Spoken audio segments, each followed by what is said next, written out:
家好，我是二姐，买了3斤猪蹄儿，咱们今天用猪蹄儿来做个好吃的。准备1锅凉水，下入猪蹄儿，咱们先把猪蹄儿给它焯一下水，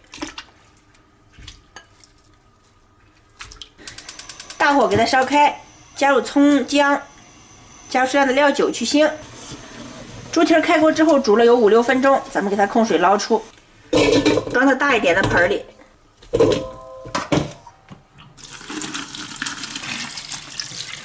加入清水，把猪蹄儿再给它冲洗干净，把血沫和残留的一些猪毛给它清理干净。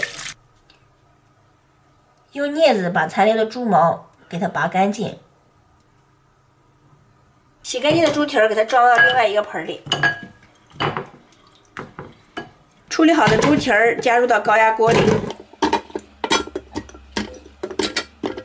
配料加入桂皮、八角、香叶、姜片，加到猪蹄里面。加入1勺生抽酱油，再加一点老抽上色，适量的料酒去腥，然后加入开水，开水和猪蹄平起就可以。盖上高压锅的盖子，高压锅焖30分钟。现在锅已经能打开了，咱们打开看看。咱们先把配料给它加出来。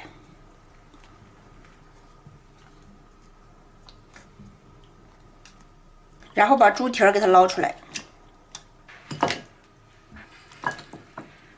肉稍微晾凉之后，把骨头给它剔出来。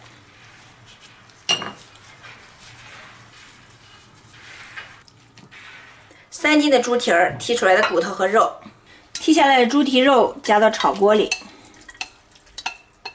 汁儿也给它加进来，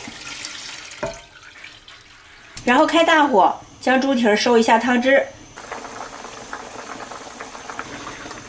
炖煮了有半个小时，现在汤汁也已经变粘稠了，胶原蛋白被咱们熬出来了，这样就可以关火了。准备一个带盖的模具，熬好的猪蹄儿汤给它放到这里面，稍微晾凉之后盖上盖子，放到冰箱冷藏1宿。冰箱放了1晚上，咱们打开看一下。已经凝固了，咱们给它倒扣出来。好，脱模，非常的 Q 弹。好，咱们来把它切开，在中间给它切上1刀，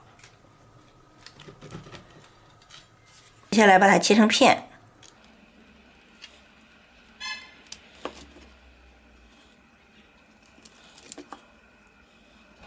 非常的 Q 弹啊！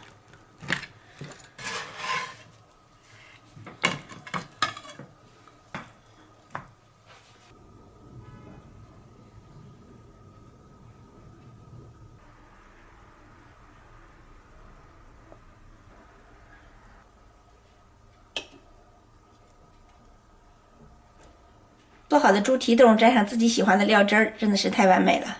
我替大家来尝一下，特别的口弹，特别好吃。这一道好吃的猪蹄冻就做好了，下饭下酒都非常不错。马上过年了，回家给家人试试吧。本期视频就到这儿，喜欢我的视频请点击关注，谢谢大家，咱们下期视频见，拜拜。